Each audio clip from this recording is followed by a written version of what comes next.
He's gonna be chipping for a while. Hello, and welcome to episode 2 of the Tunney's Pasture project. My name is Josh. I'm the project manager at Bassett Design Build. And behind me, we have our beautiful renovation here. We are on episode 2. If you haven't seen episode 1, I highly recommend you go check it out. Give you the TLDR. We started the renovation. It turns out the structure of the existing house was far more water damage than we thought. We put it all back together, done our rough in, and now we're starting to talk about finishes on the exterior and the interior. Right now, we've built this new porch, this new carport, and we've rewrapped the house. Everything's been rebuilt. We are going to be installing a few different finishes. Now, this is a bit unusual for us because normally we have 1, maybe 2 finishes. We try to keep it simple, but in this case, we're going to be doing it a little bit different. So along the bottom here, we're going to be installing Bercetta stone. We're going to wrap the porch in Trex and hide this existing step at the front. And then at the top and around the back, we're going to be doing Hardy. Now there's a mix of Hardy lap siding and Hardy board and batten. To give you an idea of what that's going to look like, that's what it looks like right there. On the underside of the porch, we're also going to be doing Luxe wood look soffit. Now this is a metal soffit that's been printed and wrapped to look like wood, but it's going to last a lot longer and it's made of steel. Along the left side of the carport, we're going to be doing a cedar sight barrier. It's basically just to A, block the wind, and B, keep prying eyes out, but it'll still be a carport. It'll just be wrapped on that one side. The boys have taken down all the existing sheathing, resheeted the whole house. We've put up our Siga. We've got most of our seams taped. Our windows are installed. The door is currently going in right now. And then on the far side, if you can see in the corner there, the pump jacks are up on the second floor into the attic, and we're starting to do soffit and fascia. Now, the soffit and fascia on the house existing was in good but not great shape, and we quickly realized that in order to make it match and look good, we're just gonna have to take it all down and redo it. Now, we're doing this at our own expense. We're not charging the client for it because every time we get in one of these, I just end up wanting to do a better job than we have originally budgeted for. But overall, I think it's actually going to save us money in the long run on labor, even though it's costing us a little bit more in material because we're not trying to tie in and fix everything.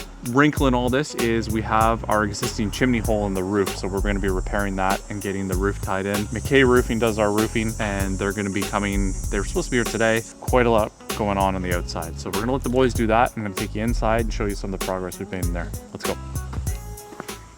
Okay, so this is our new wood look door. It's actually a metal door. It's not installed yet. Very happy with that. It's a great look. It actually kind of matches the old door, but just modern, new, and most importantly, insulated. Now, on the inside here, we've had to do a bit of a mix-up because of the fact that we took down way more drywall and did way more repairs than we were planning to. All of this was supposed to be still drywalled, so we're going to continue fix everything as we see it. We're not just going to cover up an empty hole. So we've repaired all the insulations, all brand new, and then in certain spots we've used spray foam to help seal. Now, air sealing is very important. You've heard me talk about it in the channel before. This is something that is, I think, the most importantly overlooked thing in the building industry. Air seal everything, make sure there's no drafts, make sure there's no leaks, because it doesn't matter how well you insulate a house. If you leave the window open in the middle of winter, it's going to be cold in here. The same principle applies for this. You need to make sure it's well air sealed. So we've put our insulation back, we've sealed everything up, and then all along the rim board here, we've re-spray foamed it just to help tighten everything up, because that's always the trickiest part to insulate. So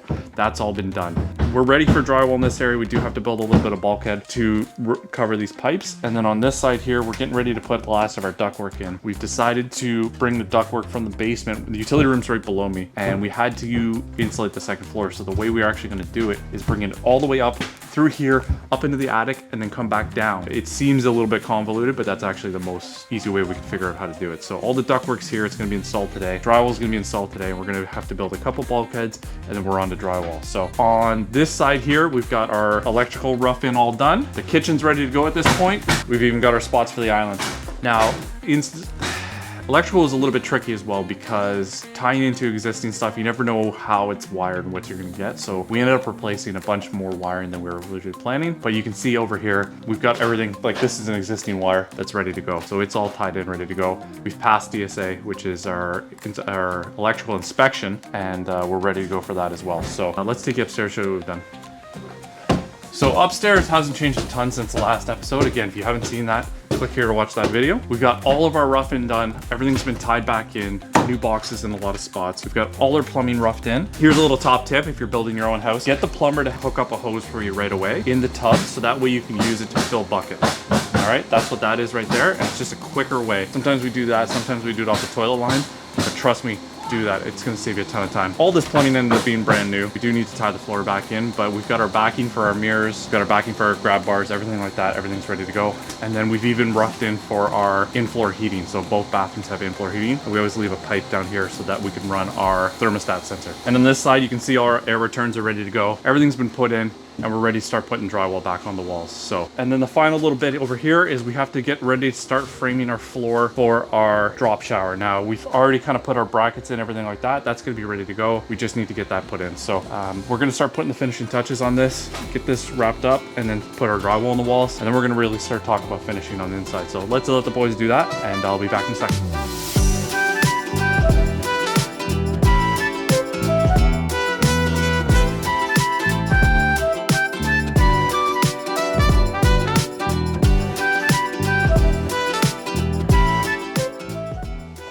And everything's fixed. So we've got our drains all fixed up. The pan's been put in, everything's solid now. And we've got our drywall on the walls, which is the most important thing. So the mudder and tapers are here right now doing that. We have one little window still to put in, but other than that, everything is wrapped up here on the inside. The real progress is happening outside. Let's go there.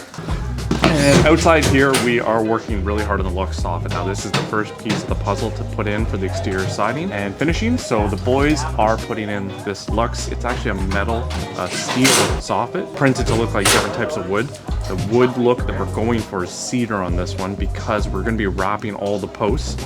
So these posts here in the front porch and that beam all the way across are all gonna be wrapped in actual cedar, and we're gonna stain to match. So you can see it's a very nice look. I'm quite happy with this. And we're gonna be tying that in nicely to the hardy siding. Now we've got our strapping up here, but the main focus for the next day or two is to put the soffit and fascia on up top, and that'll allow us to blow insulation in the attic. Now when you're blowing insulation in the attic, you don't want your soffit open all the way because then the insulation can fly out. You wanna make sure that the wind isn't carrying it around and causing problems, so that's why we do that.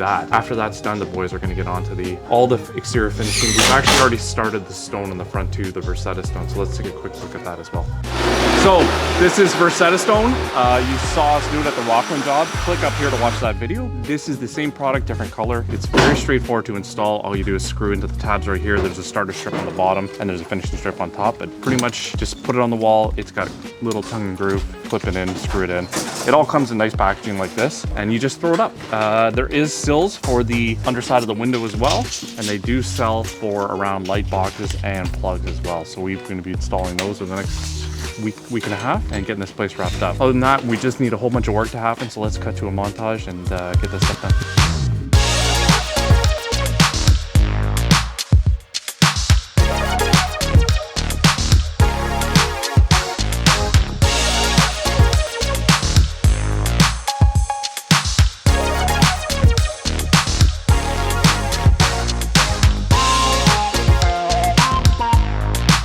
Been about a week since that montage got started, and man, have we got some stuff done. We're gonna be working on the deck today, but that's not what I want to talk about. I want to talk about the Versetta stone. So this is all done now. Very easy product to install. Only took us about a day for one guy. And they come with all these little details like for the light box, and if you have a plug, they can do those too. Always important when you're doing your doors to pull them out just far enough to make sure that you're covering the face of the stone. Now you can't cover every single one, but you can get it pretty close.